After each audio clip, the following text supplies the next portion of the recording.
Today I'm going to make a tutorial on drawing with PaintTool SAI.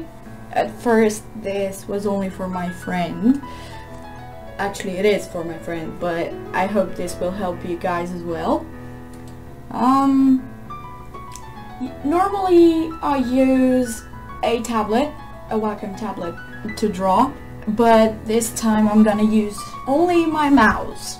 Since my friend doesn't have a tablet just like me, I might have to make this so she understands proper on how to do it with only a mouse.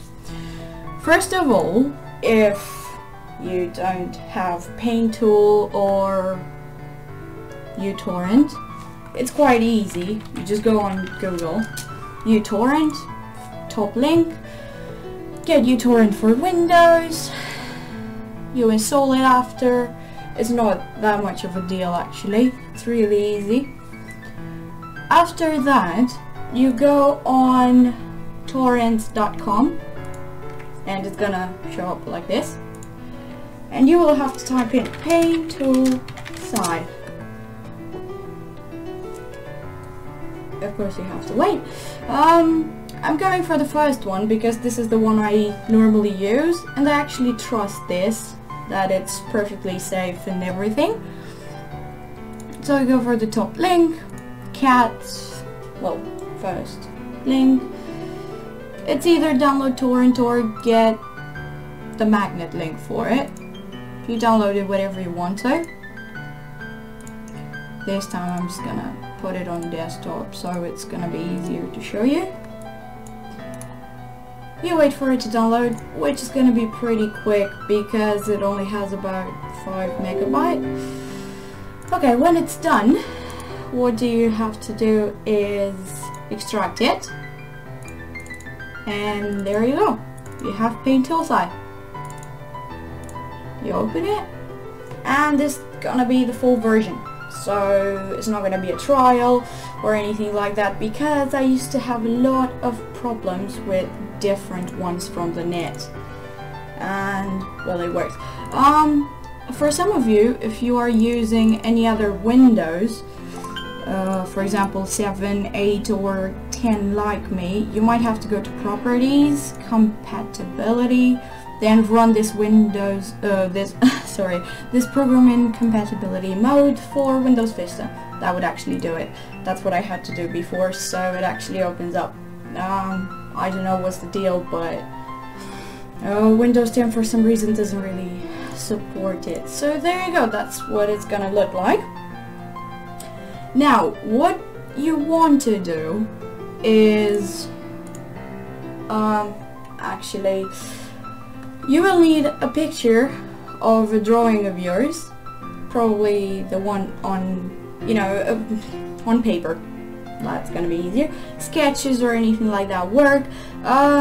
It should be scanned because you want it to be straight, so it actually sees proper without blur or anything like that, so you can see the details and all.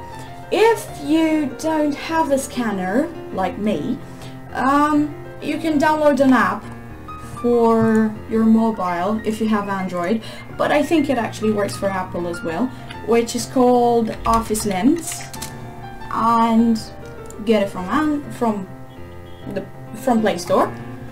You install it and it actually works. It's a camera, but when you take a picture of a paper, it's gonna focus on that piece, so you don't have anything around it or anything like that. It's just gonna be the paper, and it actually makes it look straight without any blur or anything like that. It actually works like a portable scanner, let's say, which is a good thing.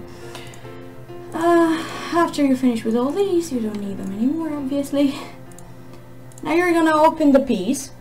These are my stuff.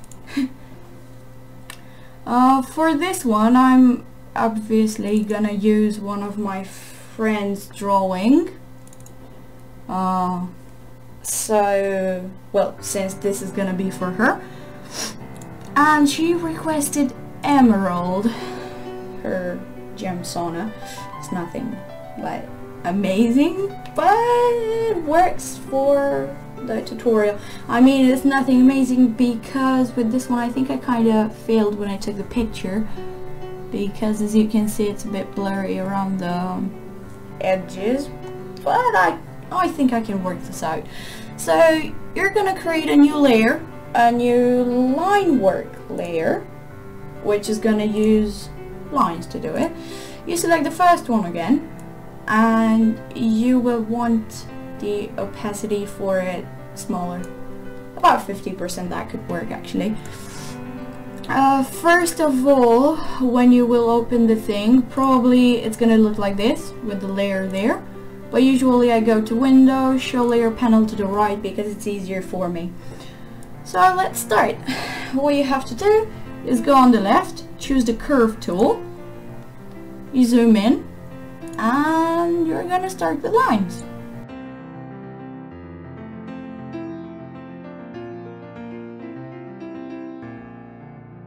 When you're finished with the thing, usually you will have to click on the pen so it disappears or something like that. Then you will choose the Edit tool, and you're gonna make it so that you're gonna move the lines basically around the thing so it wouldn't look so stiff, let's say.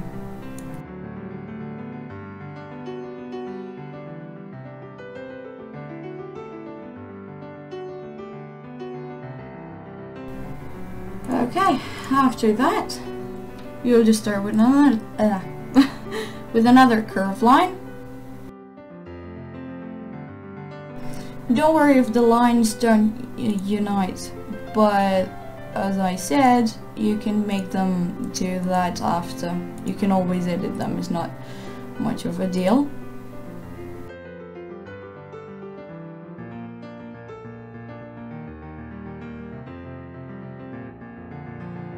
I'm not going to do it for the whole drawing, since it's gonna take ages, but I will teach you how to color as well. That's actually the easiest part at this point.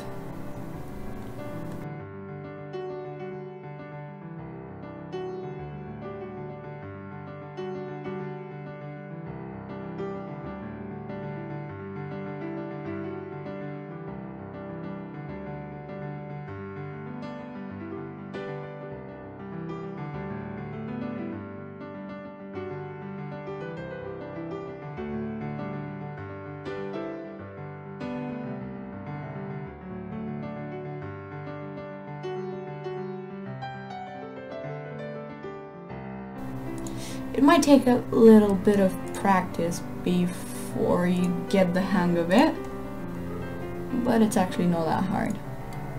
Okay, it is hard for me because I don't normally use it. Oh, but you get the point. Okay, so obviously it's gonna look like this after, well, when you hide the normal one. You just have the plain lines and everything. Okay, now let's say I'm done with this part, because as I said I'm only gonna color the hair to give you a small tutorial on coloring as well, which I find it really easy the way I'm going to color. Okay, let's see. You're just gonna move the lines as I said before.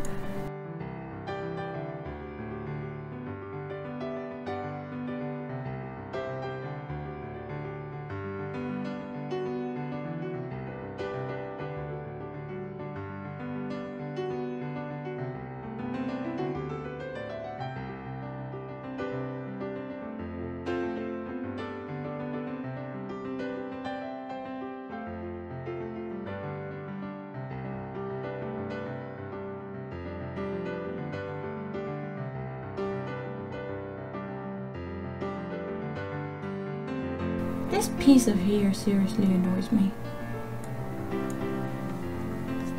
But hopefully it's gonna look better for you when you try your own. Okay. What you want to do is probably make another layer so you can copy this when you finish the whole line art, so it isn't a line work anymore. You just create another one which you put under, create it from here in your layer, and then you just merge down this one, the line work, and it's just gonna be like that. No more lines to edit, no more anything.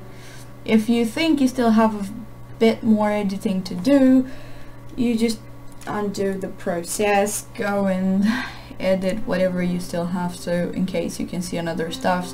But when you're really sure you're finished with all this, just make sure to merge it down to a new layer, and then it's more on the coloring part. So for the coloring part, I usually use 3 different layers, and I will show you why. The first 2 are gonna be multiply. I'm gonna set them with the multiply, and the last one is usually luminosity. That's for the highlights. So what you want to do is go on the, you can delete the sketch after the layer for the sketch, so it wouldn't be really much of an issue.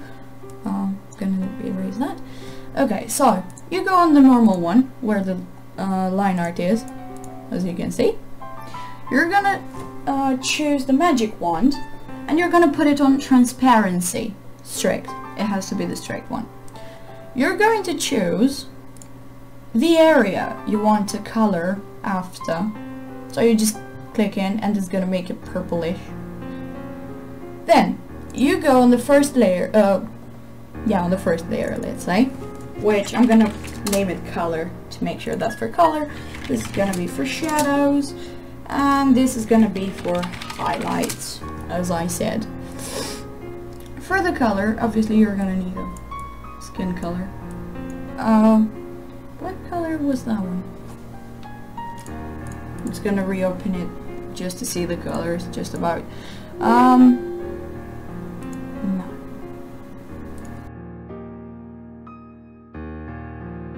So what you want to do, in case you have one that you already have the colors chosen for, you just open that picture in SAI. It's actually, I find it easier this way now that I found out about it. And you're going to go on the area you want, and with the right click you're just gonna choose the colors.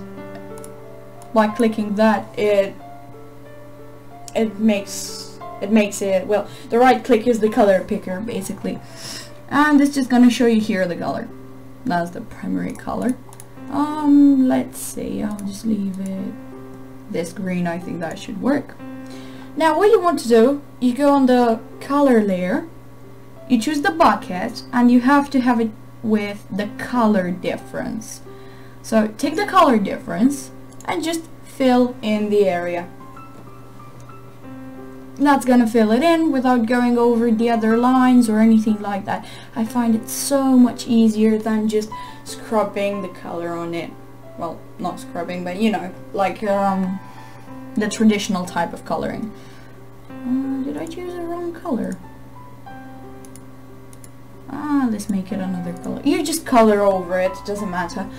After that, you just still have the area chosen, like that. You go to shadows. You're gonna get the pen. Yes, you will need a pen. Just choose the size and just go around the areas where you think that it should be a bit of shadows.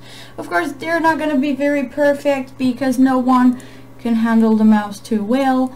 I had a friend in the past that usually went to the mouse settings. If you don't know where those are, they are in control panel, mouse, and she was usually changing it from pointer options, and she was making the speed of it slower so it has more precision. And well, it's gonna be very annoying because you will have to move a lot on the screen to actually cover all the screen like that.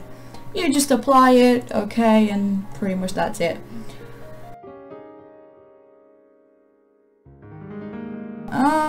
After you make the face and everything, if you want to have like shadows around the nose or anything like that, you're just free to do it. Choose the size of the pen and just go around those areas. Okay, so this is most often, well, this is more like the important part. You're gonna choose the blur tool, choose whatever size you want, and just go at the end, well, where you see it's not so smooth. So it's gonna smooth it out for you and blend it in. As if the thing is bigger, it's just gonna blur it more and you lose a bit of the color. So usually it's better to have a smaller one. Because for example, if I do it like that, it just completely goes and you won't be able to see it much. Okay, now for the highlights, I usually just go to the pen, I choose 9, and I make those kind of tiny points where I think that the highlight should be. Let me show you an example.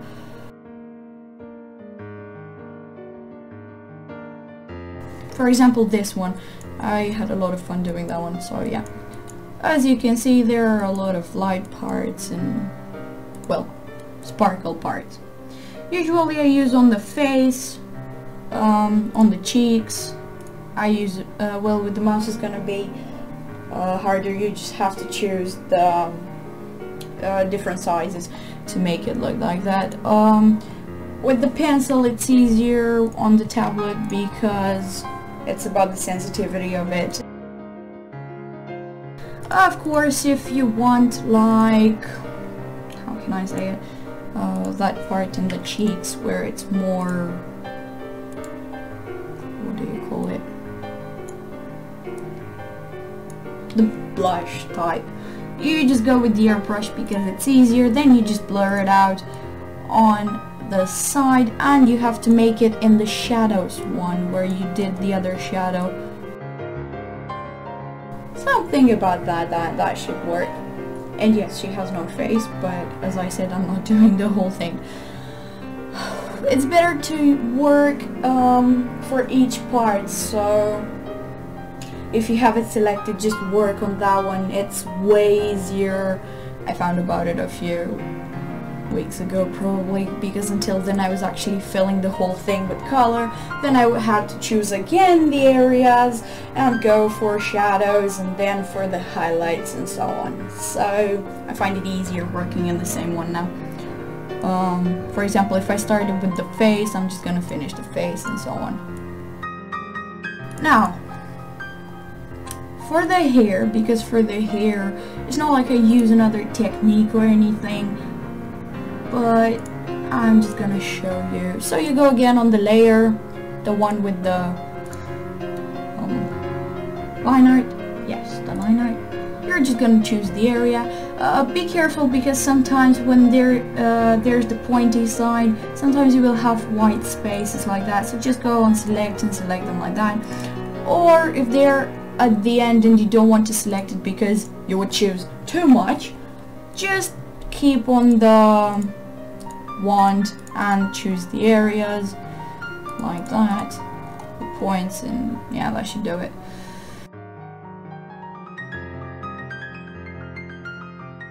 After you chose the color for the hair, which I chose earlier, you're just gonna go on the color again, put the bucket and fill it in just like that. Of course, if you have more colors in the hair, just choose the thing, stick on the color, and you will have to be a bit more precise about what you do on this part, otherwise it's gonna be a bit messy.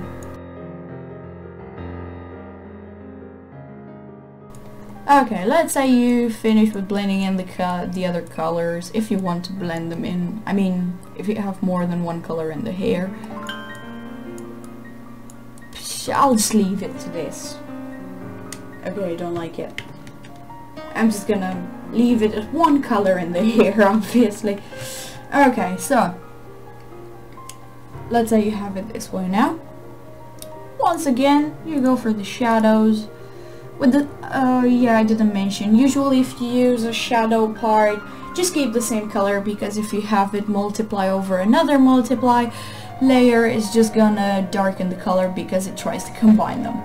As you can see, it's not gonna blend in with the other one as long as you have another just one area selected, and you just make a few steps where you think that it should be, you know, the shadow.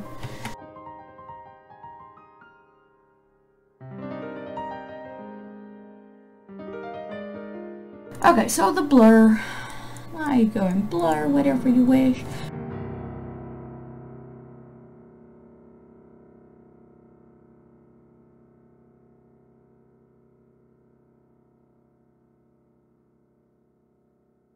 Okay, so as I said, for the hair I usually use highlights.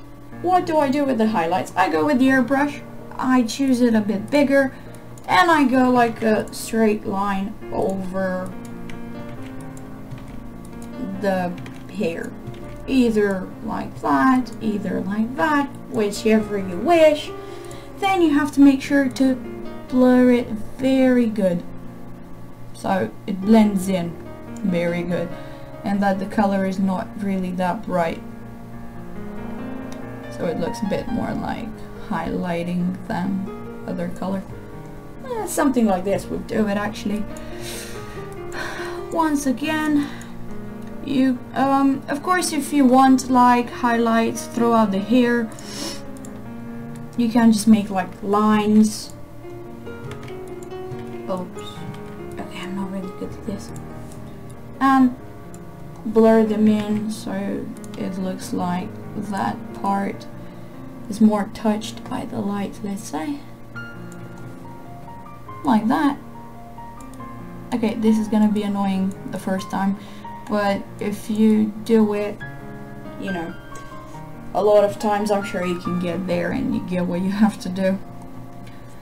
Probably it's gonna be easy for the shadow part to just choose the areas where you want it to be blurry. Like you can make, for example, a few lines across the thing with let's say a gray color. Well, I'm just gonna make a little thing, so okay, I'm gonna get to that in a minute after I finish what I was saying about the highlighting part. So after you did this, you can add like different sparkle type stuffs to give it another look, like that. Of course, if you're gonna do it with the color you already have, it's gonna look more like that color. If it's a lighter color, it's gonna look darker on the thing. If you choose like a white, obviously they're gonna be more like white. You get the point. Like that. It doesn't have to be like 2 points, it just have it can actually be like that, and smaller, and so on, so it gives that sparkly kind of look. Okay, as I said, you can have one that could be used only for shadowing, but that's probably gonna take you longer, since you're gonna have to make lines all over the places, under the places where you want them to be. Okay, so let's say that's how you chose it to be. You add it to the line art. You're just gonna choose the area again with the transparency, obviously, and it's just gonna choose I'll just take the color out for a minute. I'll hide it so I can actually see only this part of the thing. Okay, yeah, that's the shadows. Okay, so this is the area. After you're gonna have it colored, you just choose the base color of the hair again, as you know, and you go on the shadows part. Oops. I think it's better to do this. Oh man. Transparency. Probably with this one you're gonna have to do a transparency or something. I already have the shadows over but for you it's just gonna fill the whole thing.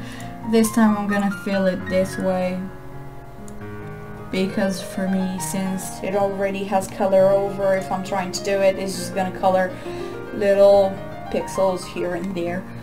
But yeah, it should look like that, and it actually looks more professional. After you're done with the tiny helping lines, let's say, you're just going to erase them.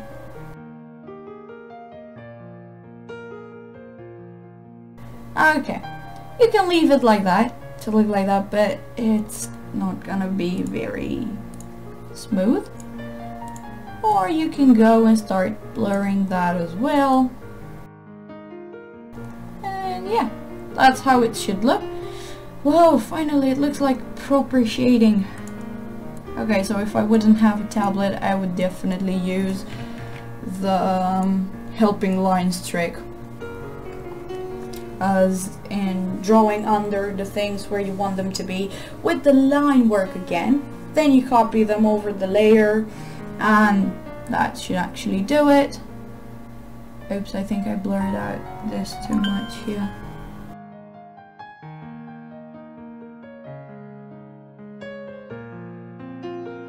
This might not look really professional, being my first time trying to do this. I know, probably if I would finish the whole thing, it would take me up to a few hours. So, well, I think it's easier to just start with something smaller until you get the hang of it and the techniques of how to do it, the lines and all that. You get it. Okay, so, yeah. Pretty much about this. As I said, it's easier to use the lines and everything. Probably if you have different colors, as in this, I could easily go with another lighter helping line around the other one, and just end it at one point, then copy it over and just color in that part, you know, just make it the yellow bit. For example, if I would go with another line work,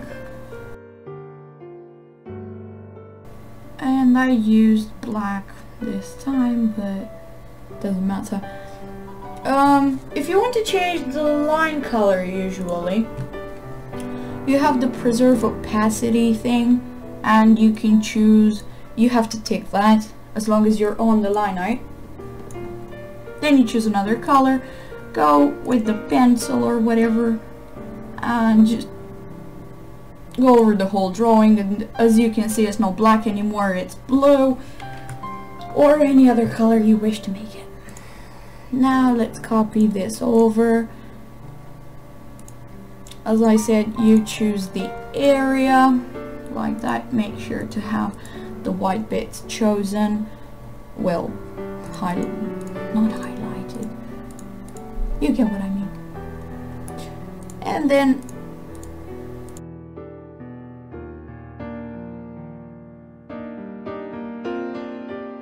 if you want, you can leave it like that, as you can see, or once again you can blend it in. So I think you get the point. If you don't really understand, you can ask something or just go and look over again over the thing. There are a few tips and tricks in Paint, well, more like tricks, not tips, in PaintTool SAI. For example, if you're using a tablet, you can use the stabilizer to make it smoother for your pencil.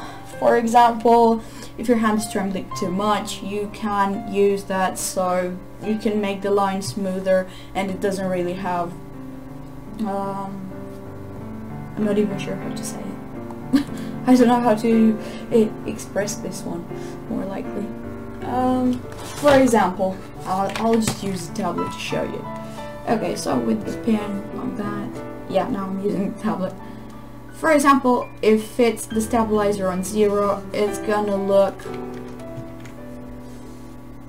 like that. If I put it on 7, it's gonna be easier, smoother to make it, as you can see, more round and everything. And I hope this is gonna help you, because if this is not gonna help you, I'm sorry. And I'm not sure there are other tutorials on YouTube about this, but if you don't like it, just, you know, don't be too mean. Quick thing, I forgot. At the end, when you finish with absolutely everything, you might want to merge down the color layer over the line work, then the shadow one, then the highlight, so they don't really mess up between each other. It's not really necessary to do that, because if you go to File, Export as PNG, it's just gonna put all the layers in one. Let's say test, and it's just gonna look like that. It's gonna show you already how it is. It doesn't have to be the layers merged in all together. You can export it as a SAI file as well, so you can get back to it later if you want to change something, or if you want to work over it a bit more. For example, let's say SAI test desktop. You can close it like that, and then when you reopen it, it's just gonna be where you left it. It's not gonna be any issue. Okay, so as I said, I hope this helps you, and yeah, probably I'll do this again or something. See you next time.